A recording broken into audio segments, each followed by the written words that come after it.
Hi, you are listening to the Father Support Network podcast. This podcast is for single fathers and fathers in general. On this podcast, we educate, inform, guide, encourage, and help fathers navigate the complex challenges of maintaining contact and healthy relationships with their children after separation or divorce. Your host is Dr. Michael Uwangba. Michael Uwangba is a father of three who successfully fought for the right of his children to have their father in their lives.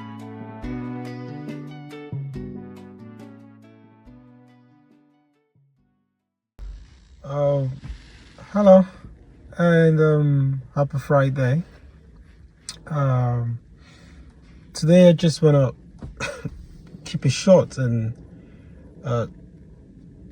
share my experience that I had this evening, and I'm gonna title this experience within the context of knowing your right as a father that has been estranged from your ex and wanting to be involved in your child's life, and it's difficult, especially when you have an ex that has made things difficult. Well, I've seen before I get into it, I've seen so many men that have given up on their kids after a difficult breakup, or when they've separated and their ex has made it difficult for them to see the kids. And some men have just given up. Some men just give up because they don't want to go through the drama. And some men genuinely just believe that they don't have a right, they don't have a standing. Some men genuinely believe that the system is rigged against them and just give up without fighting, or put up little to no fight. I don't think that is the right thing to do. So let me get into my experience, then I'll come back to sum it up with what I'm talking about. So I'd gone to pick up my daughter today, and I just say, no, I'll go to our GP and speak with them and get access to our medical records. And so I've gone in there with my daughter and my other kids, and there was a young lady at the reception. I said, hello, I want to get login details. I said to her, I used to have it, but I lost it. I want to log. And then she's looking at me and saying to me, literally telling me, no, you don't have the right to it. So why? He said, does the mom know, or something like that in that line? Like the mom is the mom that has, and she said, oh, the mom has to give her proof. I said, no. She maintained that, but I said no. So I was getting a bit irritated. So I said no 3 times. I'm like, you know what? I'm not gonna stay arguing with this. It does apparently, it seems like this person does not really know the law surrounding this thing. So this person just coming from that bias, you could clearly see. So I said to her, get me a manager. So she went, and on the 1 minute she came back and she said to me, oh, can I have a date of birth? And then she started trying to get information from me. So I'm looking like she didn't even have the courtesy to apologize. And then I said to her, I said, listen, this is not the right way to go. A child deserves a father and a mother. No one is more equal. No one is more equal to the other.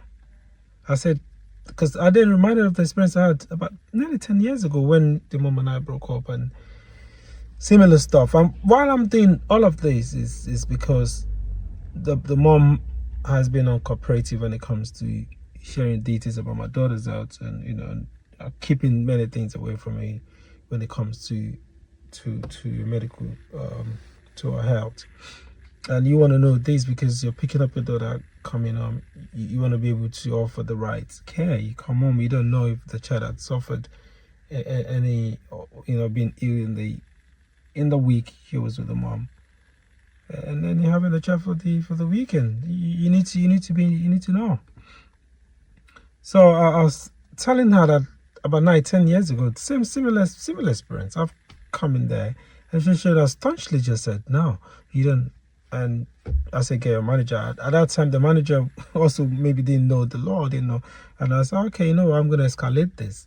So I was ready to take them to the court, and the manager got legal advice, and then they gave me access. So I've always had access to check up and see, but in the last maybe under 1 year, I kind of like lost, couldn't just find the login details or. So I eventually a young man came, which I think is the head of the IT. I think he must know the rules and were able to give me the information I needed. And I went. Now, if I was like, I think an average man would have just believed that story. No, don't believe that lie. I know that is the kind of narrative we have in our society, and yeah, this is not to say that is not the case, that the system doesn't in a way portray or give the impression that the role of a father diminishes the role of a father, or in a way undermines it. But I was able to do that. I was able to get information, so I'm able to have the right information to be able to care and cater for my child and give my child or she deserves. So I said, if I know your rights, when you know your rights, no one can bully you.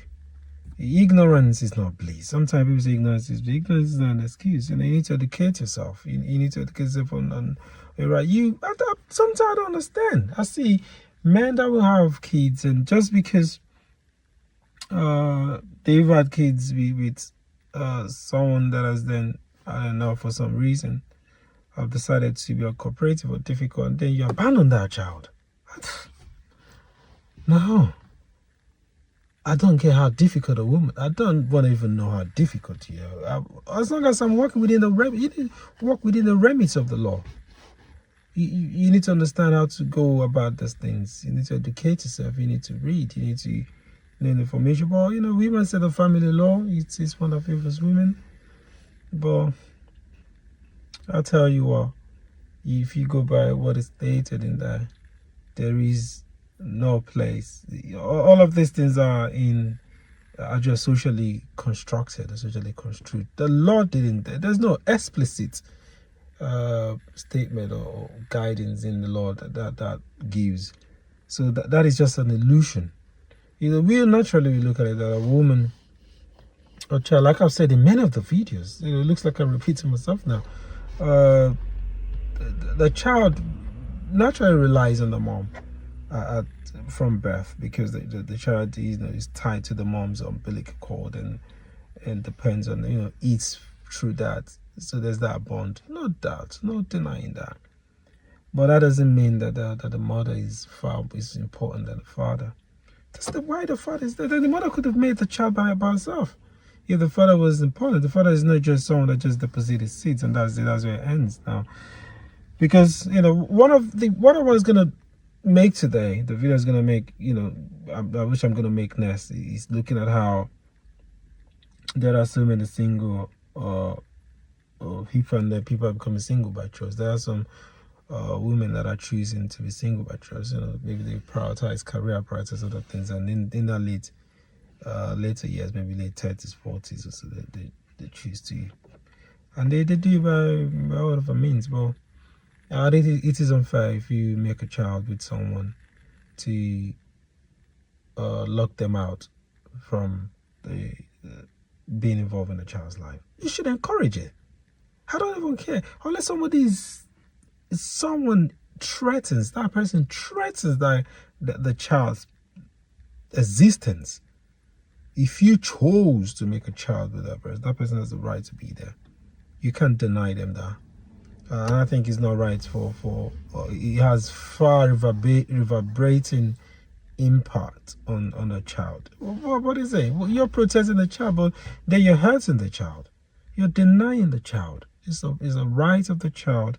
You're denying the child. And even in this instance now, we're talking about very important elements in the child, like the child's health. It matters. A father should be able to have make decisions. You can't make unilateral decisions. So, but we're not focusing on the moment, we're focusing on legal stuff. So when you're dealing with the court, or you're dealing with how we're limited service providers like the school that they have now, you need to know where you're you have a right